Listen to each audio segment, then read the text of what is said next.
ಸಚಿವ ಸ್ಥಾನ ಸಿಗದ ಕಾರಣಕ್ಕೆ ಶಾಸಕರ ಬೆಂಬಲಿಗರು ಬೀದಿಗಿಳಿದು ಪ್ರತಿಭಟನೆ ಮಾಡ್ತಾ ಇದ್ದಾರೆ.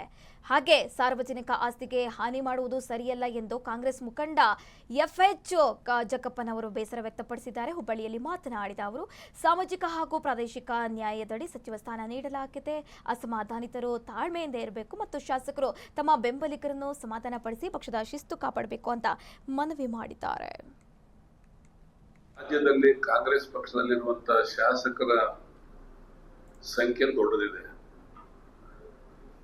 146 ಶಾಸಕರು ಇದ್ದಾರೆ, MLCಗಳು ಇದ್ದಾರೆ.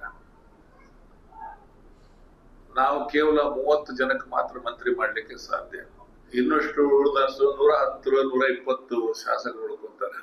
ಅವ್ರನ್ನೆಲ್ಲರನ್ನೂ ಮಂತ್ರಿ ಮಾಡಕ್ ಸಾಧ್ಯ ಆಗುತ್ತೆ. ಆದ್ರೆ ಕೊಡಬೇಕಾದಂತ ಇತಿಮಿತಿಯಲ್ಲೇನೆ ಸಾಮಾಜಿಕ ನ್ಯಾಯ, ಪ್ರಾದೇಶಿಕ ನ್ಯಾಯ ಯಶವಂತರಾವ್ ಪಾಟೀಲ್, ಯಶವಂತಗೌಡ ಪಾಟೀಲ್ ನಮ್ಮ ಸ್ನೇಹಿತರು, ಅವ್ರ ಹತ್ರ ವಿನಂತಿ ಮಾಡ್ಕೊಳ್ತೀನಿ. ಹಿರಿಯ ನಾಯಕರು, ZP ಅಧ್ಯಕ್ಷರಾಗಿ ಬಿಜಾಪುರದಲ್ಲಿ ತಾವು ರಾಜೀನಾಮೆಯನ್ನ ಮರು ಪಡ್ಕೊಂಡು ಪಕ್ಷದ ಆಸ್ತಿ ನೀವು ಕಾಂಗ್ರೆಸ್ ಪಕ್ಷದ ಇರ್ಬೇಕಂತೇಳಿ ಮುಂದೊಂದು ಅವಕಾಶಕ್ಕೆ ತಾಳ್ಮೆ ಇರಲಿ.